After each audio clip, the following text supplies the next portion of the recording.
Welcome to Film at 50, a podcast that celebrates semi-centennials in the world of cinema. I'm your host, Brian Rowe, and I'm very excited to welcome Forrest Hartman back to the podcast today. Talk about Daughters of Darkness, released 50 years ago in October of 1971. How are we doing, Forrest? We have a vampire movie. I'm doing good. And as you know, I've been a fan of vampire movies for a long time. Actually, though, what's interesting is my wife is not a huge fan of vampire movies. And these days, I do more teaching than I do film criticism. I still Right. do a lot of film criticism, but I don't very often get an opportunity to just say, I'm going to go look at this genre that I like I used to when I was doing film criticism full time all the time. It's usually, reviewing what's coming out. So it's just whatever gets thrown at me. And since my wife pretty much hates vampire films, I'm like, this was nice. It gave me an excuse to look at a vampire movie, and my wife just had to deal with it. Did you watch this with your wife, this one? Sort of. I watched it with my wife dozing on the couch because she cared less, right? She was in the room and occasionally focused on what was going on. Occasionally would look at the screen. Yeah.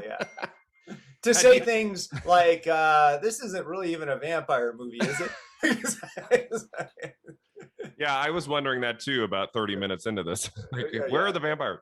Had you heard of this film before? Seen this one before?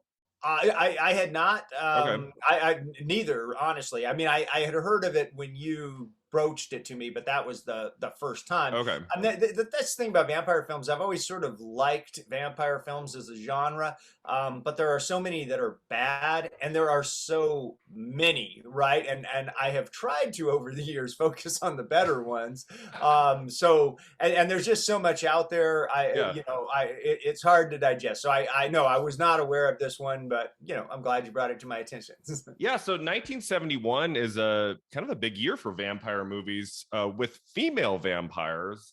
We didn't talk about two of these on the podcast, but earlier in 71, there's a film called Countess Dracula, and there's a film called The Vampire Lovers, which is either late 70 or early 71. And then in April, we talked about a film called The House That Dripped Blood, which had a segment at the end with a female vampire. So they're around at this time, even though horror films, there's not a lot of memorable horror films from the early 70s until we get to The Exorcist in 73.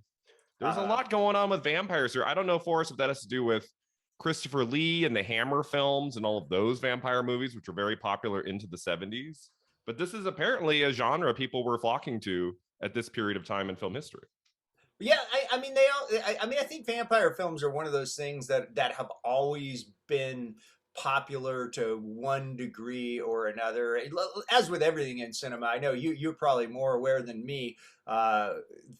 Things wax and wane, right? Like you have a period where westerns are very popular, and then you have a period where it's like, oh, that's played out. We're never going to see those again. And then monster movies are suddenly really popular, and then they play out. And I mean, I don't know that vampire films have ever disappeared from the scene, but we certainly have eras where they seem to have been more popular than ever. So. Right. So now, correct me if I'm wrong, but vampire movies in general are one of your favorite genres. I remember seeing a show when I was in high school. You appeared on this program where you spent an hour talking to the two hosts about vampire movies. You remember that at all? Yeah, I do. I mean, it's been so long. Yeah. I can't remember exactly what we talked about. I mean, I know we probably talked about Nosferatu and the horror of Dracula. I mean, those are some of my favorites. I'm always kind of careful when I talk to people about this because I feel I'm going to lose all credibility as a critic. As though for video watchers, people who see me in this shirt, which for people listening, I'm wearing a Dracula shirt, Halloween. I've already lost all credibility, right? But I'm careful because I do think, if I had to rank the genre overall based on the majority of the content, right, it's pretty bad, right? But there are some just wonderful vampire movies and Mm, vampire stories out there, and those are the ones that I really like. And I yeah. think if you've read Bram Stoker's original Dracula novel, if you've actually read the novel, that is a great book. I mean, there's a lot going on with symbolism and things along that lines. I mean, vampire films comment on everything from our quest for immortality Hmm. to eroticism. You just have all these really interesting themes rolled up in a good vampire movie. But I Hmm. like to make it clear, I am fully aware there are a lot of bad vampire movies. Yeah. So what are your like two or three go-tos where if someone's never seen a really good vampire movie, just any kind of vampire movie, like what are the two or three you tell people to watch? Well, one that I think always point to people to, just because I think it will be accessible to everyone and most everyone can appreciate it, is Horror of Dracula. You Okay. mentioned Christopher Lee. Hmm. I think Christopher Lee is probably the most enjoyable screen Dracula. At Hmm. least he is my favorite. And I think Horror of Dracula, it's campy, to a degree, but it's also scary enough that it does what it should do. I mean, it takes some of those thematic moments, but it's also very approachable. It's not too esoteric. If somebody's adventurous and a real film lover, I will point them toward Nosferatu. Mm. You know, the original silent film. I think that's brilliant. And then, of course, there was a remake of that that was quite good as well. Um, The one in the 70s by uh, Werner Herzog. yeah, by Herzog. Hmm. Really interesting, remake of that film. Right. Arguably a better film in a lot of ways, but not because the original Nosferatu wasn't wonderful. But I mean, it was a silent film made with very limited technology, so Hmm. you have the limitations that had. Herzog comes in and really makes a modern, for that era, wonderful remake of the movie, and it's quite good. Those films are definitely a lot artier, though. You know, if you're just Right. an average movie lover, you're probably going to enjoy Horror of Dracula a little bit Yeah. more. So I point people, and then of course the original Bela Lugosi Dracula. Hmm. It feels dated by today's standards, but I think if you view it with full knowledge of what cinema was at that time, that is still just a wonderful movie. In Yeah. fact, a lot of people are probably going, Christopher Lee Dracula, come on, Bela Who is this Lugosi. guy? Yeah, I'm not running Lugosi down. I mean, Lugosi is wonderful too. So I think those three, actually four films, if you count the Herzog remake, are sort of the ones that I think you have to watch if Yeah. you are a vampire movie lover. Yeah, we talked about the 1931 Dracula with Lugosi earlier this year for its 90th anniversary.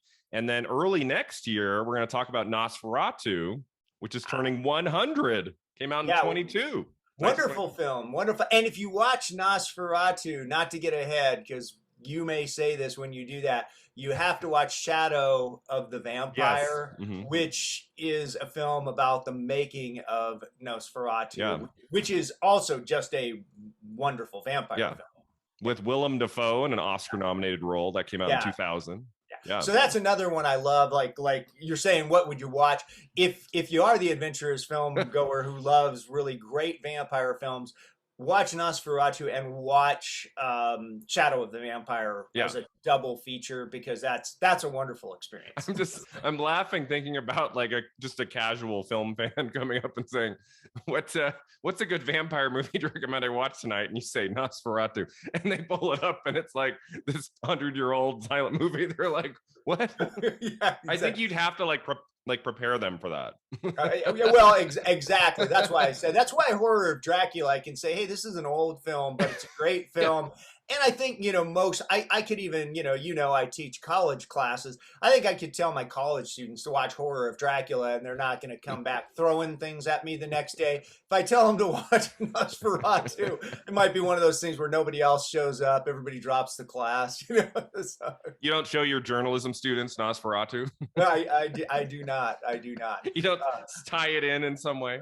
But I also do not recommend Twilight. So You wouldn't do a Twilight marathon at the end of your semester? only if I was trying to, I don't know, get good reviews on Rate My Professor.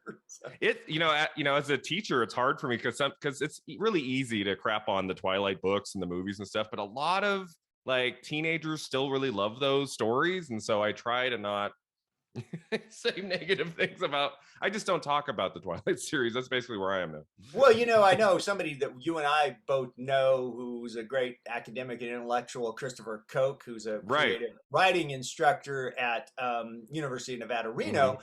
I mean, great guy, wonderful writer who Mm-hmm. would probably be the last person to recommend that anybody read a Twilight book. But I had discussions with him in Yeah. classes when I studied with him where he said things along the lines of whenever anything blows up to Right. that degree, to the Mm-hmm. degree that Twilight is, there's something there. Absolutely. And I think he's right about that. It's easy to say, "Oh, that's ridiculous. People are dumb," or whatever you want to Yeah. say. But I think he's right about that. Anytime something becomes that popular with that many people, you can be as dismissive as you want, but there's something there. Absolutely. Yeah. Something about that work of art speaks to people, Mm-hmm. enough people to make it that popular. Yeah, and I think if you want to be an author or if you want to get your books published, it's important, if not maybe read the whole thing, but to look at books that maybe might not be so great, but that are very popular and see, at least dig in a little and see, well, what is here that people are responding to so much? I mean, it's worth kind of at least looking at for sure. Yeah, absolutely. I mean, you're a published novelist. I'm not. I mean, I've written creative Kind of. fiction. I'm a published writer. But I mean, you have books. You've completed books and things. And I mean, I think you're right. I mean, I've read books where I'm like, oh, this is utter garbage. Like, I guess I should finish my novel off tomorrow because like this got published This and got actually sold. Right. But like you say, I mean, even with those, there's something you can look at and go, well, why did people buy this? Yeah. What was it that spoke to people? And, it may not be the prose. Maybe it's something else that they tapped Yeah. into. So And if same thing, yeah. yeah, so if Daughters of Darkness had been a novel, do you think it would have been super popular? I'm guessing no. Sorry, I didn't mean to laugh before giving you an answer. So, Daughters of Darkness is our film today. Probably not one of the most famous vampire movies, even of the 70s. It's a movie I had heard of. Like when I first, at the end of last year, I started looking around at like, what are some horror films that came out in 71? And the 3 or 4 lists that I saw of like good ones and popular ones, this movie was always towards the top for 71 horror films. So of those other vampire movie titles I listed before, I think this is the most popular of those, even though we talked about another semi-vampire movie on the podcast just a few weeks ago called Let's Scare Jessica to Death. I did an episode on that with Jordan Downey, and that's a weird case of a movie where it's really not a vampire movie at all until the very last like 20 minutes. And then it's like, oh, they're vampire. This is at least a case where it's before the last 20 minutes. right. I mean, it takes a while, but so let's get into our movie today. I have a short synopsis of the film, and if there's anything you want to add, you can feel free to do so. So this movie begins with a couple, Valerie and Stefan. They just got married in Switzerland, and they're now traveling to England to visit Stefan's mother. On the way, they stop off at a seaside hotel to stay for the night. While they're there, a sensual, unusual Hungarian countess named Elizabeth arrives at the hotel with her secretary, Alona. And as soon as the two have a chance encounter with Valerie and Stefan, strange events begin to occur. Corpses piling up nearby, a detective on the hunt for a serial killer. It soon becomes unclear if Valerie and Stefan will make it out of the hotel alive. Is that kind of the gist of the movie that you got? I think you nailed it, right? that's what it's all about. Although, yeah, what else is going on? I mean, like I said, my wife started to question whether it was actually a vampire film, and yeah, I do think there's an argument that this is as much a piece of erotica or an attempted piece of erotica as it is a vampire movie, and we can talk about that as we go. Yeah, well, they drink blood at some point. yeah, a little bit. She wears a cape, like flashes it around.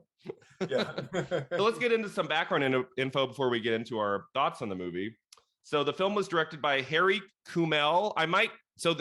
Most of the people involved in this movie are international actors, directors. I'll probably mispronounce their names. I apologize.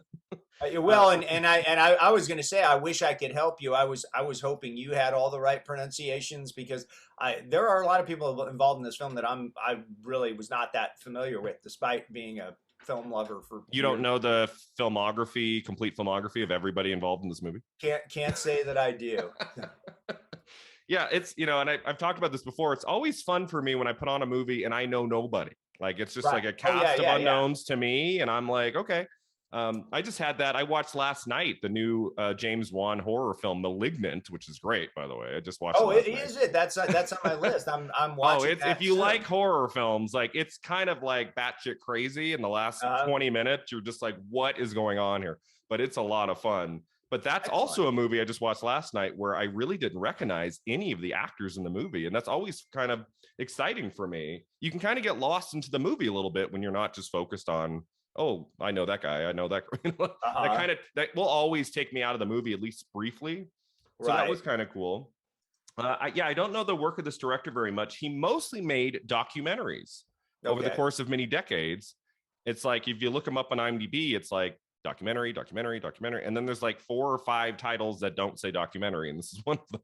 Right. So I'm like, that's kind of interesting. Why would you work on documentaries for many years and then pick this as a project to do as a fictional movie? It's kind of Yeah, intriguing to me. for sure. So let's see. So in 2007, the director revealed in an interview that initially Delphine Seyrig, she's the Countess, she was already a well-renowned icon of sophisticated European cinema.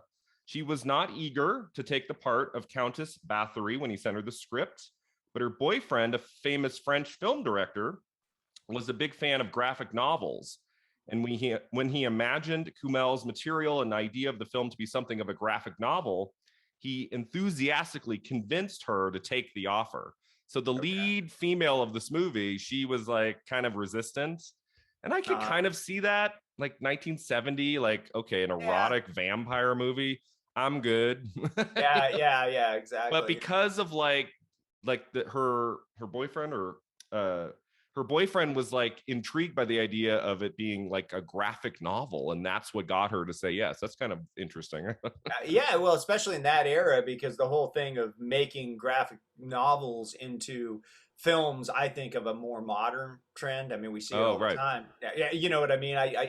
But like you say, a lot of international people. But in America, graphic art novels, I don't even remember anybody taking them remotely seriously in Hmm. this era. But it Yeah. seems to be something that has gained momentum in the past few decades. Yeah. Yeah, I was curious about that. I was like, in 70, 71, was graphic novels, was that like a big deal like here? Like, I don't think so. I certainly don't, and of course everybody's experience is different. I know people were reading them, but Yeah. it seems to me animation and comic books and things like that. You have a lot of people, serious artistic people trumpeting their merits now, Hmm. but I don't remember that at all. In Yeah. I mean, I was not that old, but I still don't remember it. You were alive in 71? Hey, believe it or not, I was. I thought you were born in I'm 1980 for it. I'm ancient, Brian. Unlike most of your guests, I remember the Civil War. One of these days, I'll get that 107-year-old guest on Film at 15 and be like, okay, Yeah. I'm good. One other thing that the director said in the interview, might have been a different interview, but I kind of noticed this while watching the movie, and then I was happy to read it later, that the Countess character, the director modeled her character after Marlene Dietrich, Okay. like the actress from the 30s and 40s. And, those early films Dietrich was in, she was always very kind of erotic and sensual. And her look was always really striking in those early films of her career. And so there was Sure. some Yeah. some Dietrich in the character, which I thought was cool. Yeah. Yeah. I can see that. I did not know that prior to you telling me, but Hmm. that does not really shock me. Yeah, especially her costume design and everything in this Yeah. movie is so cool. And let's see. So Malcolm McDowell, the great Malcolm McDowell, was the original choice for Stefan, but he turned down the parts. So we could have had one actor in this movie who I would have recognized, because this Right. is the same year he's in A Clockwork Orange by Kubrick, which comes out at the end of 71. Right. I Right. don't know if he turned this down to do that film or if it was just a separate time, but Sure. so that's kind of interesting too. Could have had McDowell in this thing. Uh, During filming, the director hit actress Danielle Ume during a dispute. The guy who played Stefan was so infuriated that he punched the director in the face. Wow. The atmosphere on the set was understandably tense after this incident. So, for all of you up and coming filmmakers out there, don't hit any of your actors. It does not end well. Yeah, that's not a good thing. That's it. That's an interesting backstory to tell too. When if those of you listening to the podcast watch the film, when you see the relationship between Stefan and Valerie, Yeah, and the let's just say it's dysfunctional. The fact that he steps up and defends her and starts a fight on set, yeah, it just having watched the film, go, well, that's interesting. So we're seeing the real world dynamics. We're seeing the the characters they play, and yeah. We haven't, I mean, we don't hear about that too often, right? Like actors and directors fighting each other, punching, brawling. You hear that much?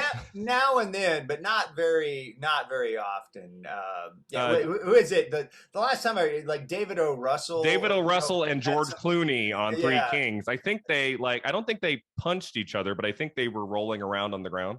Yeah, that's the one that pops into mind. I mean, David O. Russell, and I mean, he had problems with a lot of people. But one of those guys we can probably say, right? Brilliant director. Yes, makes great films. Apparently, very difficult to get along with. Well, yeah, I was kind of like, did they blow that out of proportion, the George Clooney, David O. Russell thing, and then they released on YouTube the video with Lily Tomlin on the I Heart Huckabee set.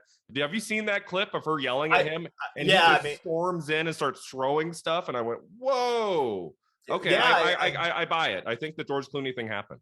Well, yeah, I'm with you. And George Clooney's reputation is pretty much the opposite, right? I mean, he seems like one of the nice guys, nicest celebrities. So, yeah. So yeah, you don't hear about it too much. I haven't heard about Meryl Streep duking it out with any of her directors, but there's still time. Yeah, true.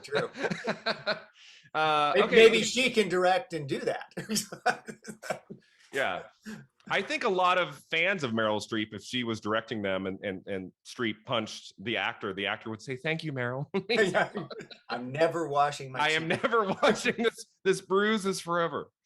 All right, so a couple other things. The shooting was done at the Royal Galleries of Ostend, a seaside neoclassical arcade on the beach at Ostend. The interior shooting was done at the Hotel Astoria in Brussels. Okay. So some European filming going on here. Now, this was interesting. I don't know about you, Forrest. There were a couple times early in the movie, I'm like, are they speaking a different language and it's being dubbed? Because there's something with their voices. I was like, it took me a while to kind of get into the rhythms of how they spoke. But I was like watching it. I'm like, no, they're speaking in English. So the movie was shot entirely in English, even though the majority of the cast was French, German, and Flemish, as opposed to most European genre films of the early 70s. Here, none of the actors were post-dubbed by anyone else. They can all be heard with their own voices, which results in many accents, notably Cyrig's deep, smoky voice. Cyrig and Danielle Ume reprised their roles for the French language dub created for the film's Canadian release. Okay. So that was kind of interesting. I mean, did you notice that at all? I wrote twice in my notes at the beginning. Is this dub? I did not notice that. Didn't bother you? Okay. Although also sometimes with streaming, which is how I watch the film, I've noticed well-produced films not having lip sync. You know what I'm saying? It's a little bit out of step. Unless I'm absolutely sure that it's not a streaming problem, I often don't make notes on that because I've had films that I saw in theaters that were perfect and then I stream them and I'm like, this is like something's going on with my stream here. You're watching like known American actors. They're like, exactly. That's not quite. It doesn't look right.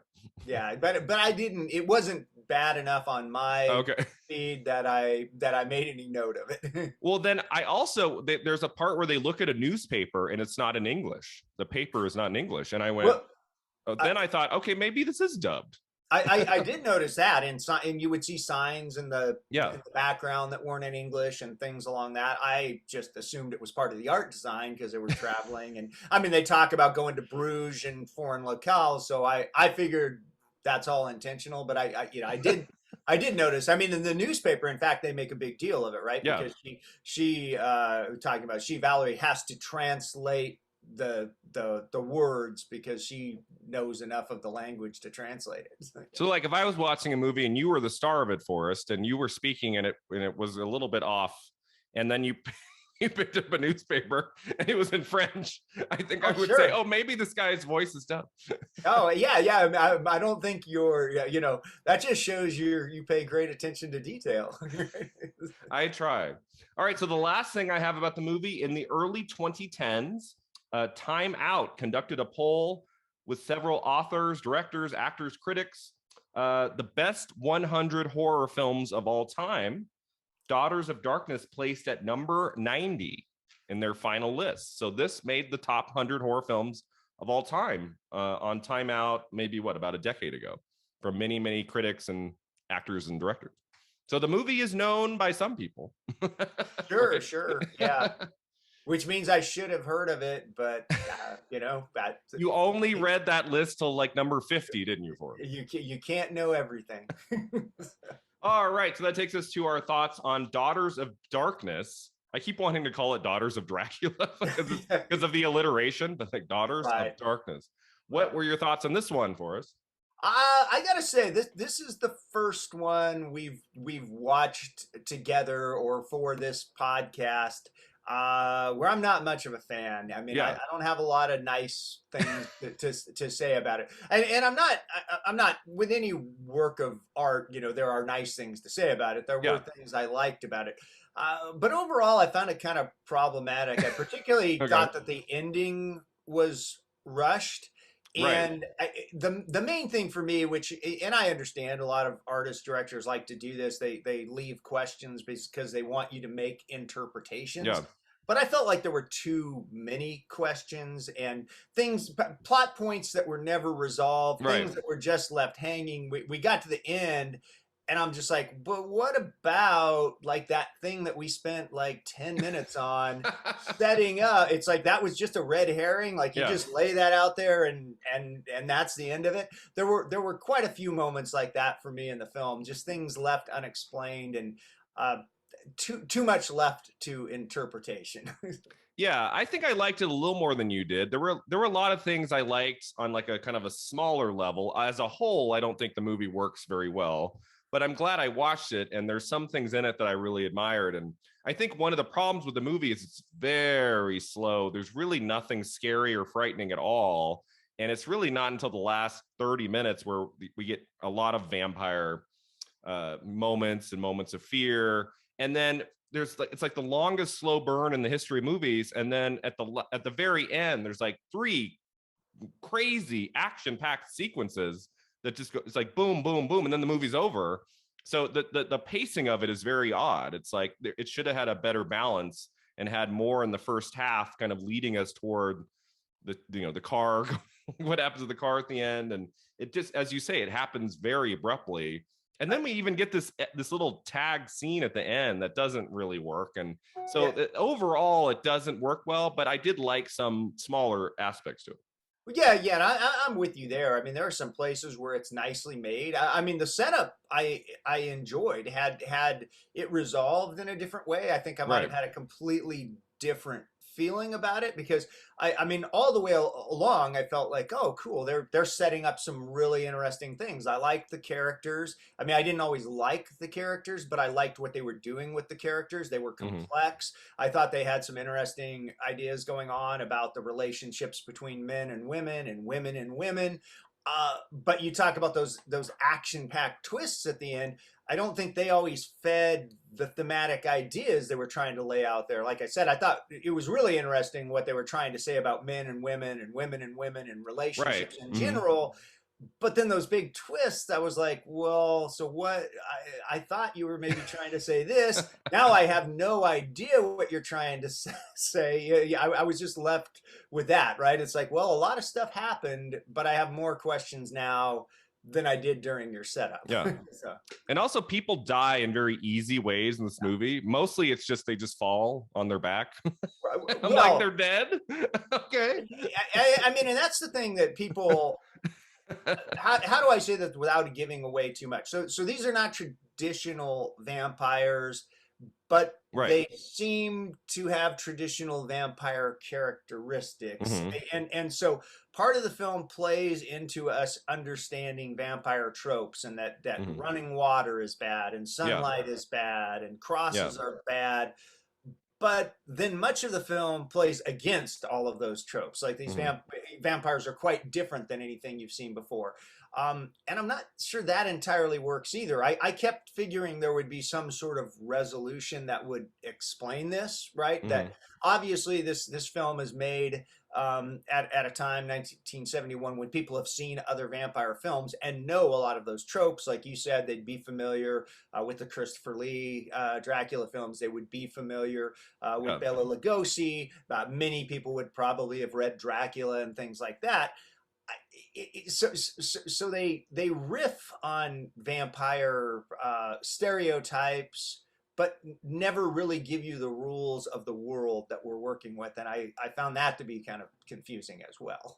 Yeah, and we should tell our listeners this movie takes itself very seriously. This is Oh not kind yes, of a yeah. humorous vampire movie. It's like deadly serious. It's like the director is treating this like a serious Oscar drama.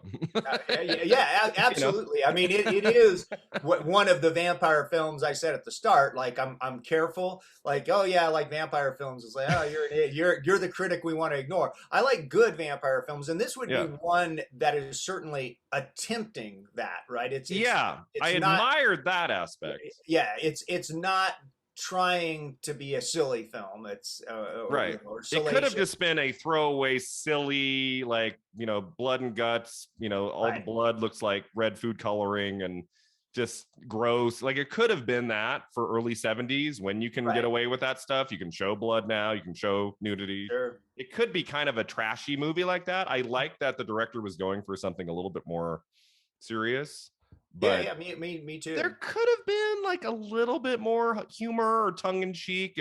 It's almost to the point where you're like, okay, come on. Oh, Like, right. we I can mean, we can have a little fun with this, right? I was particularly disturbed with the character development on Stefan, Stefan.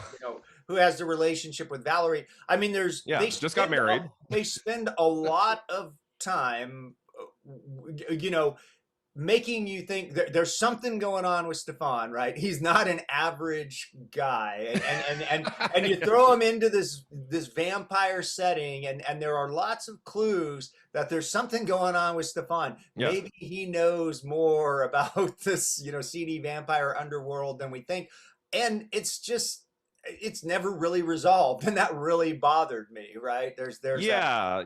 an ongoing talk about how he's afraid to introduce Valerie to his mother because of who she is, Right.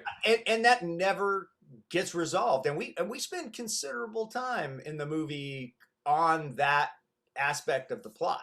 So Yeah, a big weakness for me in the movie is just that relationship between Stefan and Valerie. I don't know if it's necessarily the writing or the actors, but it always felt kind of stiff to me. I didn't really feel a lot of love or passion between those two. And yeah, it by the time that they split off into different pairings, I was like, yeah, okay, good. right, This yeah, makes more sense in a way. Like it never quite gelled for me, that relationship. And we do spend a lot of time with those two in the first hour. And so I don't know if it was the pairing of the actors or something. Something was off. right. Yeah, yeah, and I mean, really, all of the characters. Ilona, she's an could be a very interesting character, but is not particularly well developed. We never really know She's scared of the what's. shower. Yeah, we don't know exactly what's going on with her, but there's running water in that shower, and she wants to stay away from it. The Countess, we get the idea that she has a certain power over people, but we're not clear on what it is or how it works or anything along that lines. And so it's Yeah. all of that I found like I just wanted a little more. I mean, I get that I was supposed to make my own interpretation, but to me, I like a few more markers along the way. Yeah. Right? I mean, it's talking about things I liked. I really did enjoy the performance by Delphine Seyrig as the Countess. I just thought she was strikingly gorgeous and Oh she yeah, had a charisma about her that I was like all in with her. Like I thought she made this movie really watchable and interesting for me. So I think she was for me the takeaway. A year from now, when I think of this movie, it'll be her performance or character. Yeah, and I like Valerie a lot too. I don't know that actress, but Mhm. to me, she was there were some really interesting things in this character because she's a woman who's in many ways in an abusive relationship Yeah, with Stefan, who gets I don't think you could say rescued from that relationship, but who gets swept out of that relationship into another, arguably even more abusive relationship. There were a lot of really interesting things about that, and I thought she played that part well right. because I saw her as a conflicted woman, right? Like she's like, I don't like what's going on here, but I just can't leave, which we know from psychology Mm. is what happens, right? And that's where I said I thought there were really interesting ideas being explored along that lines, but to me, I feel like we scraped the surface, and then it's like, okay, now, like you said, now we're on to the charge of Now this we're on to big, the action. of this big final act. So, yeah, Yeah, it's like the director, the editor, they were like, "Oh crap, we got to wrap this up." yeah.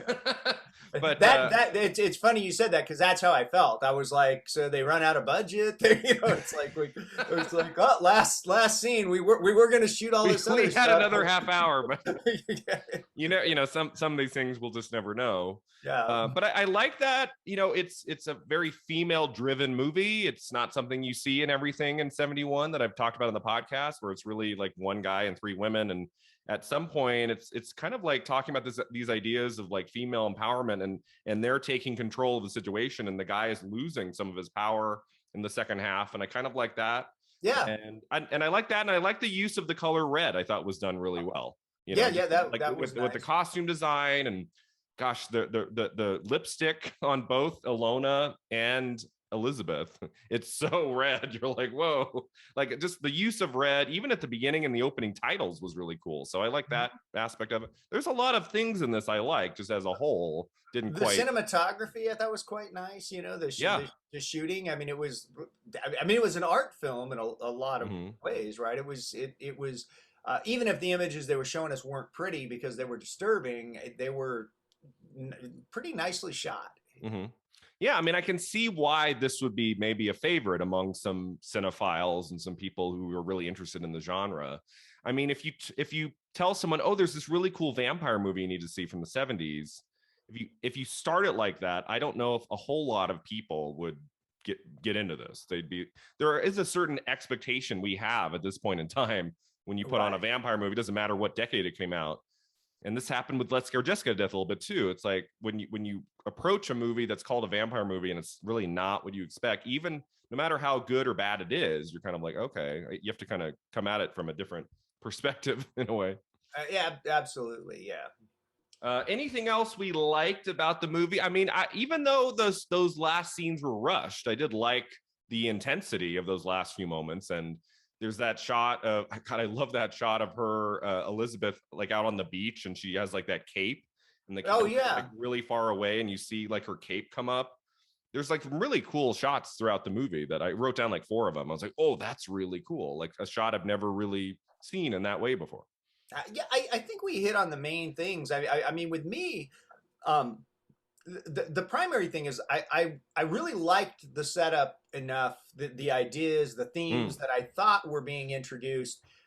That to me, the real problem was I wanted more. Like you said, I liked the cinematography. Overall, I liked the acting. Like I think there are a ton of unanswered questions about the actors. Like Ilona, like I don't know exactly what's going on with her, but it wasn't the performance that bothered me. I mean, to me, I felt like it was the directing, the editing, perhaps the script, because I'm not sure at what point we decided to go in this direction, yeah, but I didn't feel like it was the acting that was bringing it down. I didn't feel like it was the visuals, the actual shots. I just yeah, felt like it was like we had all these interesting themes built up, and we had a sense of suspense and tension, and we're waiting for something to happen, and it never really happens or gets resolved, right? I mean, that's yeah. how I felt.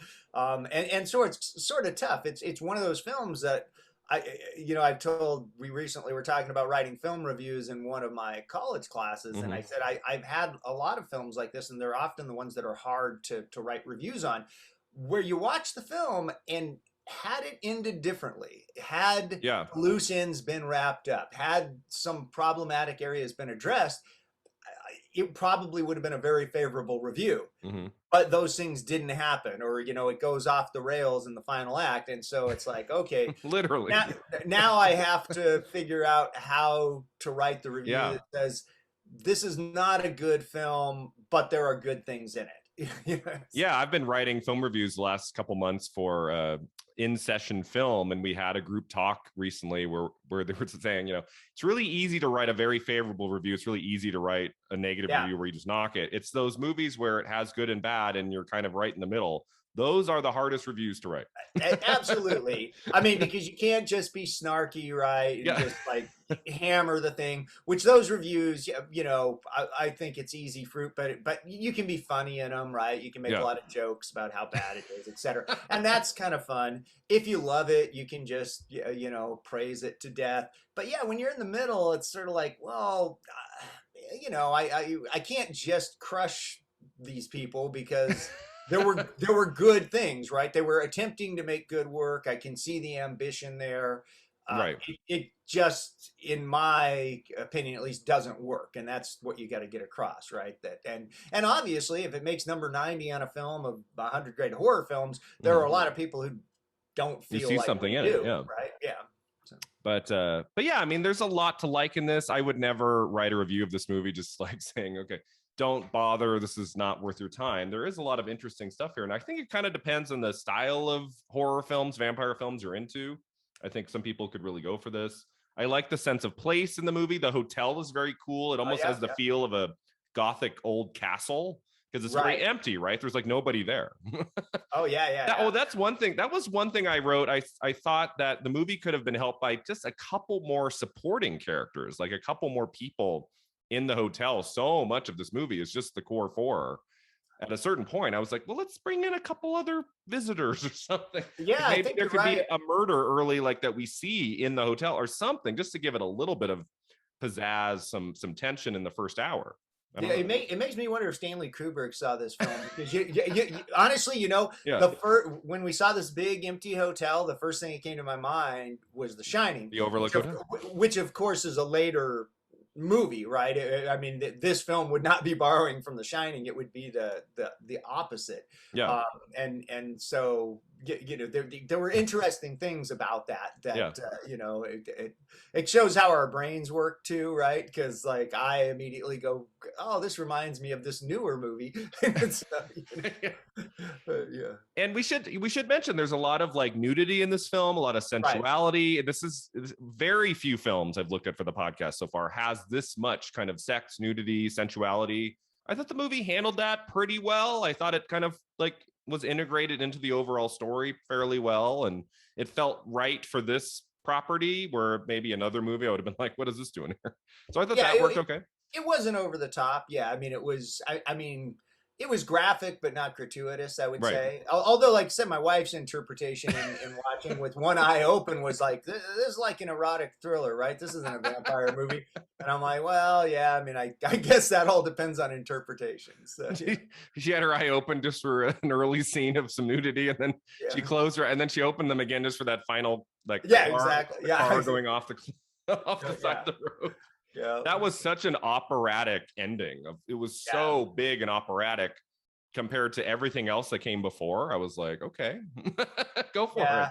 I mean, I don't and know. they were obviously trying to do some interesting things, which a lot of folks haven't seen the film yet. But there are sort of iconic vampire images in the film. You already mentioned one where the Mhm. Countess has a cape spread Yeah, out, she's like full and on. sort of the big finale has another sort of iconic vampire image that's Right. playing on stereotypes and against stereotypes at the same time, and that sort of thing was fascinating.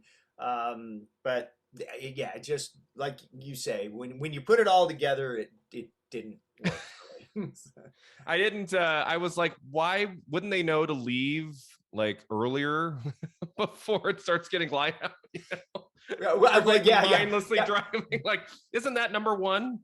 Yeah, I mean that's not fully explained for listeners who may not talk. There's a dramatic scene at the end where they're driving, trying to beat the sunlight because Yeah. vampires hate sunlight, Yeah. and it is never explained to us why they're in the car at this particular point in time, trying to get away from the sunlight. And like Brian Yeah. says, yeah, like why didn't they just hole up in a room and decide to drive at night, or yeah, We'll like wait a few hours. none of this is explained to us. It's just like we have to accept that they're all of a Yeah. sudden in a car racing Yeah. against the sun. Elizabeth is such a thoughtful, intelligent creature. Why would this happen?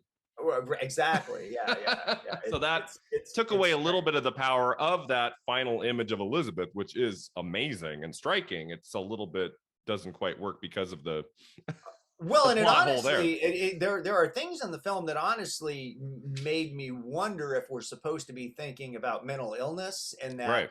yeah, you know, that these people aren't vampires at all, but that there are people who think they're vampires. And I mean, there's a lot, you know, I started thinking about that, but there's so much in the film to indicate otherwise. That's the sort of thing where I said, for me, there just aren't enough road markers, right? Like there were markers there that made me think about that. It's like, well, we're not dealing with vampires at all, or in the traditional sense, we're dealing with people who believe they're vampires. But then you have all these other markers in the film that tell you they're vampires, you know, and none of that is ever clarified, and so you're left to figure that out on your own, which on one hand is an interesting exercise, but on the other hand you're like, yeah, I could just come to whatever conclusion I want though, because you haven't given me enough clues. Like you've got symbolism here, but it's not very good symbolism, right? It's like yeah, it's like you know, if somebody gives you 10% of the information and you say, well, what are you trying to tell me? Well, whatever you want. Fill in the other 90%. You know, that's how I felt. Well, So, if they weren't vampires, they were sure enjoying that blood at the end. So well, they're yeah, a little bit they're a little bit out of whack if they're not full on vampire.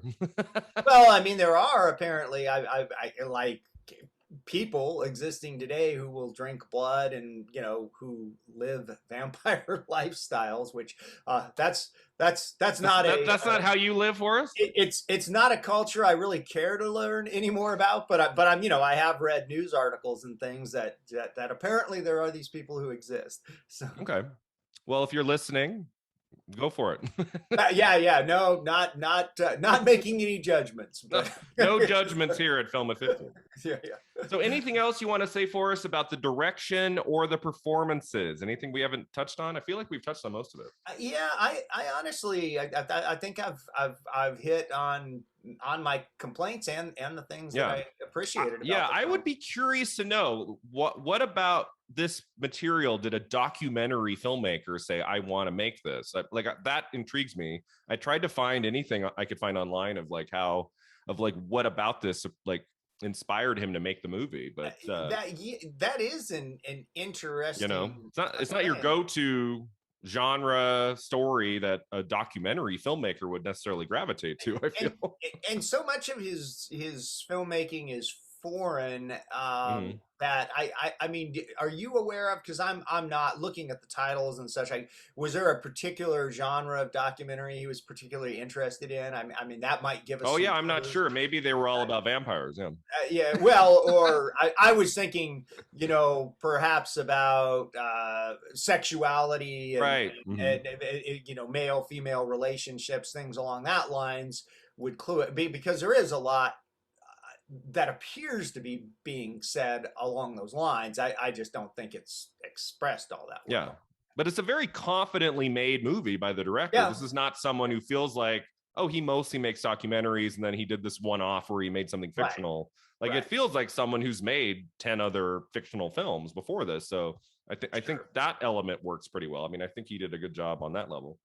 Yeah, well, and in fairness to the people who love the movie and the filmmakers, I mean, it reminded me a little bit also of Mother by Darren Aronofsky, which is a film we've talked about before, which as I recall, you appreciate, and it's just like I could appreciate what was being attempted, but none of it worked for me, right? I mean, I was like, obviously, a talented artist made this movie.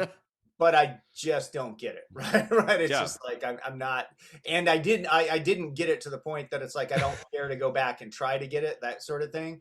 And Yeah. this movie reminded me a little bit of that, where I'm just like, this is just one of those things that's not my cup of tea. This is not something I care to put the effort into to try to understand better. Yeah, Mother is one of those movies. I really appreciated it when I watched it. I said, this is something different, something I haven't really seen before. And so I put it at number 10 on my top 10 list of 2017. I think it came out, right? And I've never had the desire to watch it again. So Right. whatever that tells you. I just Yeah. remember it because my dad had not been in a movie theater for 2.5 years. And he Okay. loves Jennifer Lawrence. And he said, I want to see her new movie. And I could see in his eyes about an hour in, like, oh, I made a big mistake. This is not what I thought this movie was going to be. Yeah, so he took it the way I did, and yeah, and I mean, and that's it. It's fine. I mean, I'm never, as a critic, I always tell people, it's like, yeah, if you love something I hate, great. I'm glad you enjoyed it, or Yeah. vice versa. I mean, there's no animosity within. Yeah, I mean, I think sometimes people think it's like, oh, I love everything you hate and hate everything you love, and I'm like, well, great. If you're enjoying movies. In fact, I usually tell them like, well, then I'm the perfect critic for you, right? Because whatever I say, if I say whatever you do, don't spend your money on this film, you better go out and see it tomorrow. Yeah. So it's like Film criticism, it's so personal. I don't understand this idea of like hating on someone else for, say, loving or hating a movie that you have opposite feelings for. It's so yeah, personal. It's like yeah, you do you. Like it's right, all good. exactly. And You know.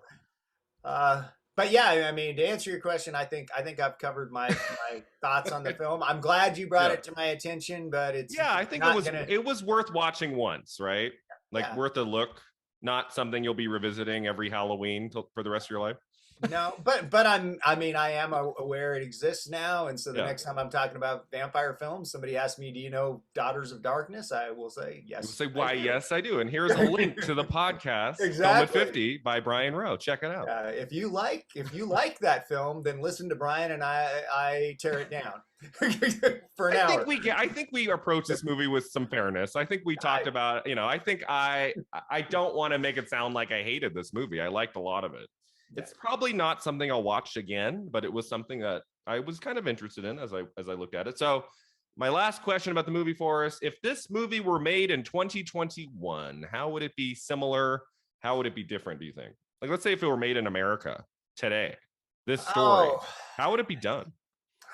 boy, that is a really difficult question. I mean, times have changed, right? Mhm. I don't I don't see sort of the erotic thriller movies like this really Yeah. being popular the way they were. Mm. But I mean, but without that aspect of it, I'm not sure how you make this film. So I guess my thought is it would probably be made a less serious film, like you were talking Yeah. about. This isn't a trashy film. It's not a salacious film. If somebody were trying to make it and sell it, I have a feeling they would make it a trashy and salacious film, right? The nudity would be over the top. There'd be lots of blood. There'd be, they would make it all the things that Harry Kumel tried Yeah. not to make it. Yeah. That's my best guess. I could be wrong. I mean, I'm sure there's a serious filmmaker out there that would try to make it more like it is now on a shoestring budget or something. Yeah, I mean, I think in the hands of a talented horror director, I think something could be done with this Sure, now. sure. That could be really cool. The idea of like a young couple, they just got married, they're traveling somewhere, they stop off at this hotel, and then they come in contact with these two women, and you find out as the movie goes on that those two women are vampires, and they are going to manipulate this couple. Like, I think with the right cast and the right director, I think that could be really cool. Like, I think something could be done with that. Yeah, absolutely. And one thing that makes me wonder about this film we haven't talked about is so if you go to IMDb and you look at the writing credits, they're a little unusual. in that Right. you've got the director with one of them, and you've got other people, but you have the director and one other guy credited not with a screenplay but with a scenario. Scenario. You're right. Then you've got somebody credited with dialogue, Dialogue. and then you've got somebody who's uncredited, and that almost seems to me like somebody's trying to make like a cinema verite or something. Like they're like, hey, you're in this situation, let it play out. And knowing nothing about how it was filmed, I don't know that, but it is interesting with all the things that we have going on here that nobody's credited with a screenplay, because there's definitely a storyline, Yeah. and so So it was kind of made like a curious about that. like maybe it was made like a Christopher Guest movie. Yeah, it just makes me wonder, because so rarely do you see writing credits like that, right? You usually see story by, written by. or if you see something that says something like scenario, you later see screenplay, Yeah. right, where somebody has taken a scenario and then merged it into a movie, and we don't see any of that with the credits. So yeah. So if this movie had won best screenplay for 1971, who would have gone up to the podium?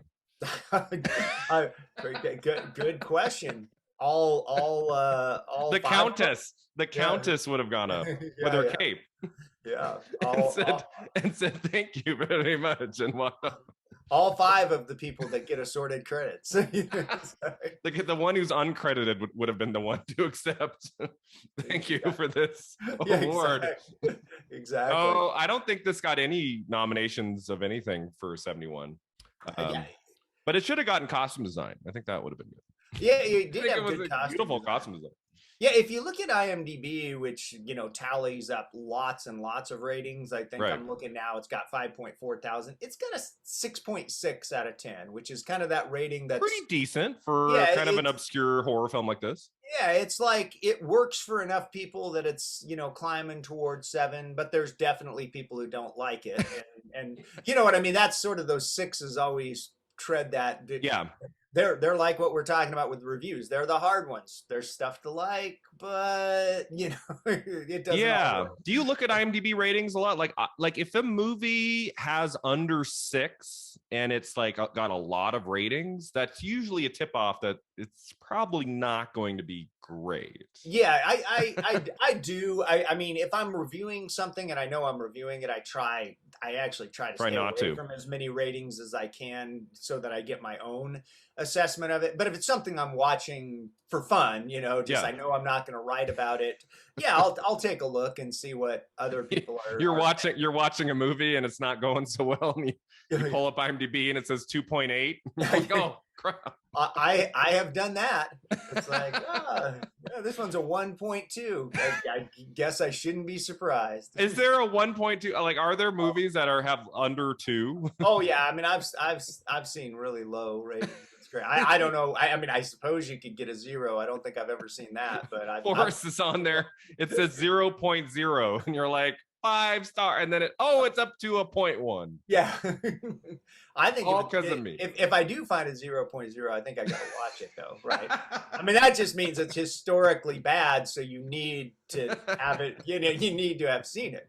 I feel like any movie that would get a 0.0, there would have to be enough people who like the fact that it's so bad that would give it a 5 or a 10 or whatever it is. True, would bump it up.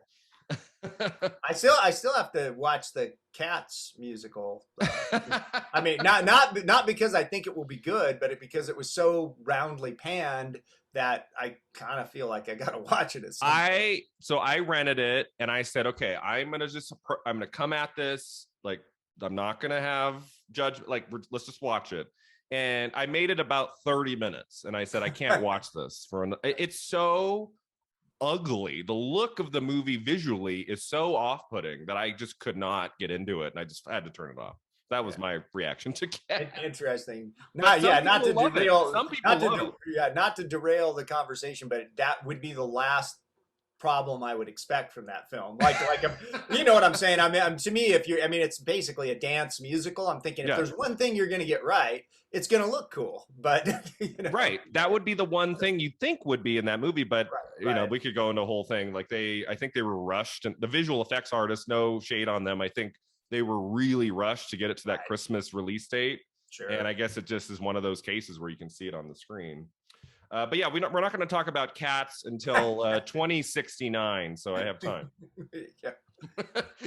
If I'm still doing the podcast in 2069, you can come on my episode that day for us. Yeah, if I hope I'm still alive in 2069.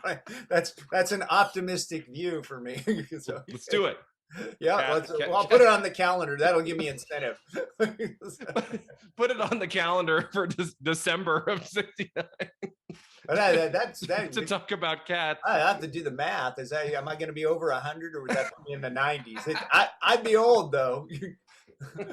The main thing, Brian, if that might be the longest podcast ever. We do long ones anyway, but it'll take me a long time to get the thoughts formed and the words out. I'll ask you the first question. It'll be like a 5-minute just pause of like, wait a minute, gotta go to the bathroom. Okay, that would be funny. So our last two segments, Forrest, talking about this movie. Our first one is the Divine Double Feature. So Daughters of Darkness ends. What do you recommend? Doesn't have to be a vampire movie. It can be anything you want. Like, what would be something you'd recommend someone put on that's more modern, more new, following this movie? Well, I'm afraid the one I recommend will also go into our next segment, but I guess okay. I guess I should just do it, right? I'd probably recommend Let Me In from 2010. Yes. Chloe Grace Moretz, which is a remake, I should say, of a foreign film called Let the Right One In. Mm-hmm. I really like the American version. Yeah. I really like Chloe Grace Moretz. So, it's another female themed vampire movie. It's also got Richard Jenkins in it, who's great performance in that movie. Incredible. So I can't think of a better film than that to make a double. Yeah, like if you're looking at Daughters of Darkness and you're like, oh, this is a 70s horror film about female vampires. What's something more modern about a female vampire? That would be an obvious choice, a really good choice for people. And I feel like Let Me In is not really talked about. Like, do a lot of people know of it, have seen it? Like, I'm not really sure. It didn't make a big dent at the box office in 2010. Well, no, I remember Let the Right One In getting some attention. Yeah. But it was a foreign film. And so from 06, I want to say. It got attention in the way that a big foreign film gets attention, which is to say not very much in the US, right? People who are really paying attention to film go, oh yeah, I got to seek that out because everybody's talking about it, but nobody who isn't into foreign films knows anything about it.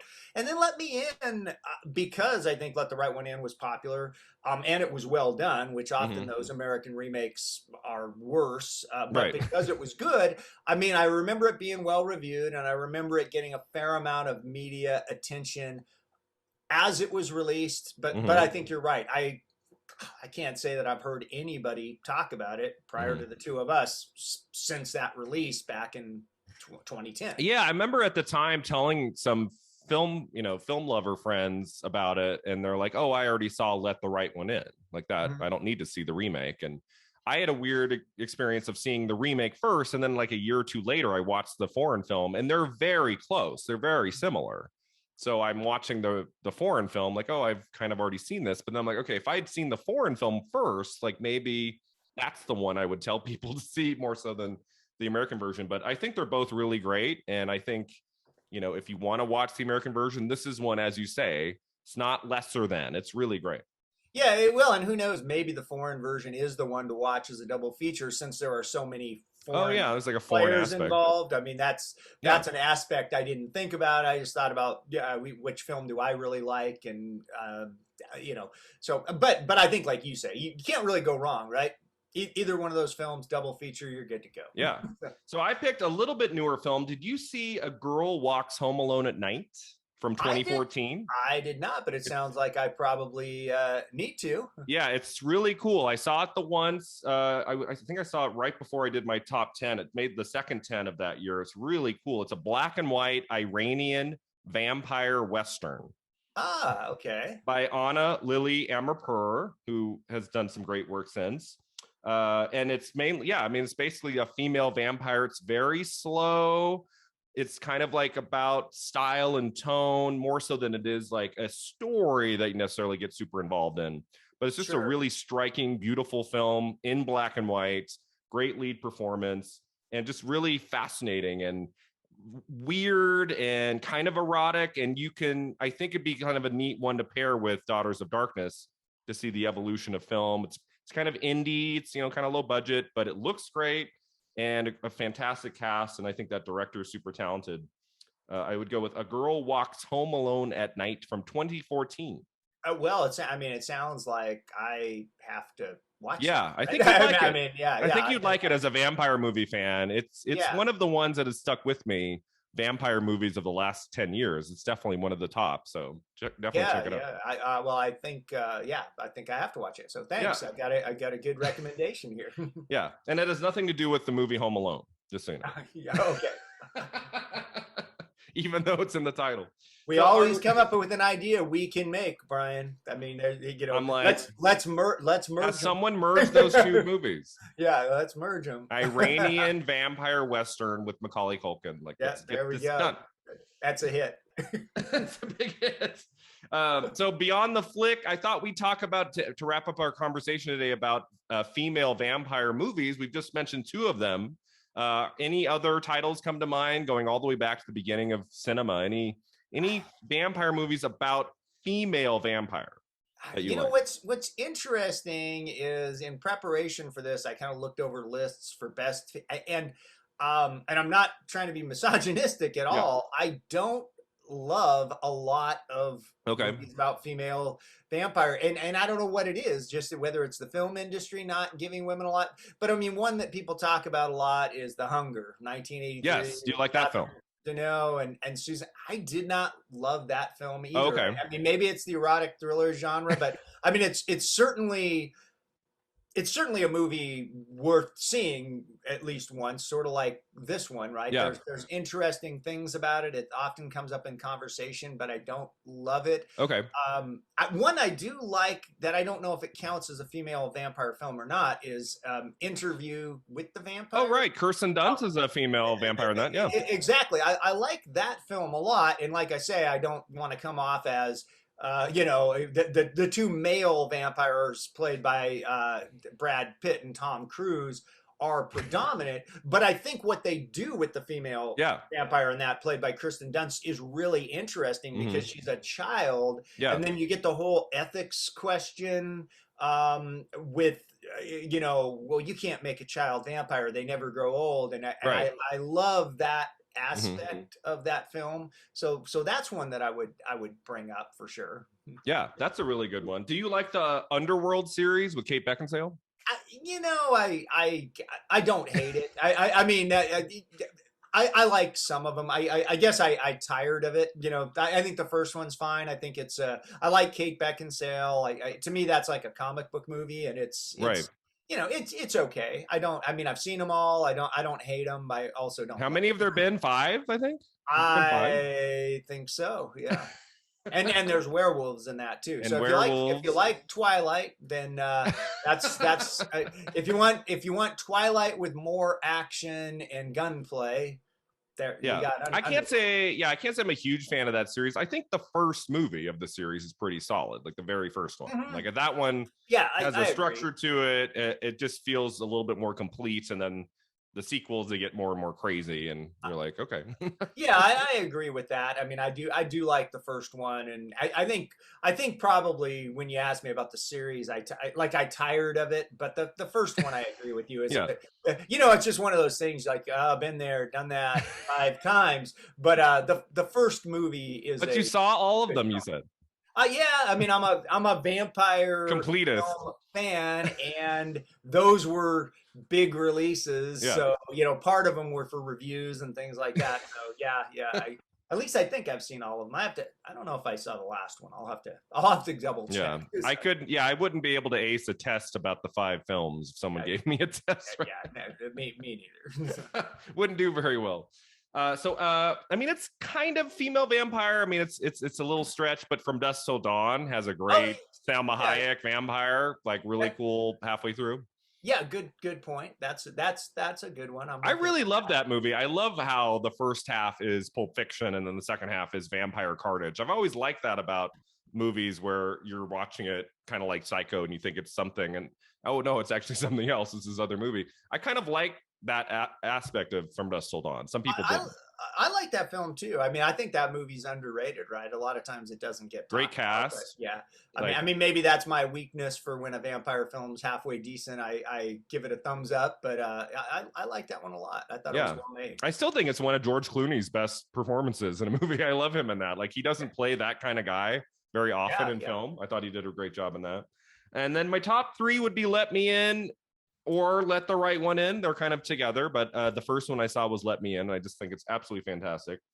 I really like The Hunger. I've seen it twice. I think if there was any movie to pair with Daughters of Darkness, it would be The Hunger. It's from 83, so it's older, but I feel like those two movies have a lot in common. The sensuality, some of the lesbianism ideas, and Catherine Deneuve and Susan Sarandon are like on another level in that movie of gorgeous and sensual. And Tony Scott directed it, one of his earliest movies. I like that movie more than you did. Yeah, I don't disagree with you at all in terms of double feature. Like Yeah. if I wanted to pick the film most like Daughters of Darkness that I have seen, that is also noteworthy, it would be that film. It's Yeah. just it's not. I personally don't love it, but Yeah. but I think you're 100% right. If you want to A maintain lot of style.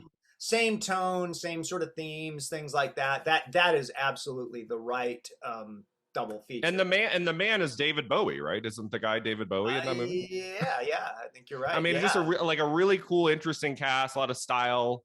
And Tony Scott, known for mostly action films like Top Gun and Days of Thunder and Crimson Tide, and like early in his career, he made this this female vampire movie that's really really different than a lot of other vampire films I've seen. Well, and it is a vampire film you need to see. I think if you consider yourself a vampire movie fan, like if I think I can probably get away with Daughters of Darkness and say, yeah, I haven't seen. I think if I'd said, nah, I've never seen The Hunger, they'd be like, yeah, we really don't like listen to you anymore. I mean, that's a film everybody talks about. Yeah. So, nobody should write it off their list because it's not one of my personal favorites. I mean, you should see it if you take. Yeah, if you're interested in vampire films, Yeah. like I think The Hunger is one you should look at some point. And then my last one that we haven't talked about, which I think is a great film, a great sequel, and that's Dracula's Daughter from 1936. Okay, yeah. Did you like that? Did you see that film? The sequel? I am aware of it, but I don't think I have watched that one, and I need to. I'm certain it's one of those films I'm certainly aware of, but I'm getting so old, Brian, that sometimes I'm like, did I see that? Did I watch? Did I watch that in 1985? You're getting to the point, Forrest, where you put on a movie and 45 minutes in, you're like, I think I've seen this. I am embarrassed to say that I have done exactly that. I'm like, well, you know what's going to happen next is this. And then I go, you know why I know that? I watched this movie and watching the first 20 minutes reminded me that I watched it. Yeah, sadly. But I do not believe I've seen Dracula's Daughter. I certainly couldn't discuss it with you intelligently right now. So, but I'm aware of it, and another film that should be seen. Yeah, I mean it's a movie that I feel a lot of fans of the original Lugosi might not have seen because Lugosi is not in Dracula's Daughter, the sequel. Came out 5 years later, still a Universal film, still looks gorgeous, and the lead Gloria Holden plays the vampire, and there's a lot of really cool, like in 1936, like kind of lesbian undertones, and she's always kind of like gazing at all the women and wants their blood more so than the men's, and it's kind of a stylish movie, and it's not at the level of like the original Dracula or even the sequel to Frankenstein, Bride of Frankenstein, which is my favorite of the Universal monster movies. It's not on that level. But of all of the movies they made in the 30s and 40s, all the monster movies, I think Dracula's Daughter is worth a look, and it's a really cool early female vampire movie. I would recommend. Well, and I love the monster movies from that era too. Yeah. Just in general, most of them, they're a lot of fun. Yeah, Brian, you're making my life problematic. I'll tell you why. Because now you have given me two films that I haven't watched that I really need to watch. And I'm gonna say to my wife, hey, Brian said, we have to see Dracula's Daughter, and and a girl walks a Home Alone at night. And then she's gonna slap me or something. And Honey, time for a double feature. This will be one of those things. She goes out of town with girlfriends or something. I'm like, all right, it's my chance. Actually, that would make a cool double feature. Actually, would be Dracula's Daughter, followed by A Girl Walks Home Alone at Night, also in black and white, but much newer. Both about kind of one singular female vampire. That would actually be a cool double feature too. Well, So Halloween is coming up. Halloween is around the corner. I gotta do it. All right. Well, thanks, Forrest, for being on this special vampire movie episode. Since you came on a year ago, it's been almost a year since our first episode together on Monty Walsh. Since the beginning, I know how much you love vampire movies. I was like, oh, I got to get him on for a vampire movie at some point. It took till your fifth episode with me, but we made it happen. I apologize you didn't love the movie, that you didn't like it as much as I had hoped that we would both enjoy it, but we'll find one eventually. No, yeah. Well, I mean, I think, like I said, this is the first film we've that I've watched for Film at 50 where I would argue I was not a fan, right? I mean, I've liked everything we did a lot, and I mean that's what watching movies is all about, dissecting them and talk about them. It's always a blast to be on your show. I love what you're doing with Film at 50. It's inventive and fun, and so I'm honored to be a guest. Yeah. So for those of you who haven't heard our other episodes, we talked about Monty Walsh, Little Big Man, the Dustin Hoffman film. We talked about Escape from the Planet of the Apes.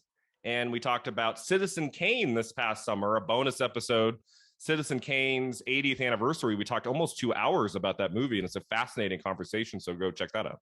Yeah, absolutely. We talked about presidential movies too. Did you mention that? And we talked about presidential movies. Oh my God, this is your 6th appearance. Holy cow. Yeah. 6. I don't know. Have I had anybody on here 6 times? You might be the winner right now for him.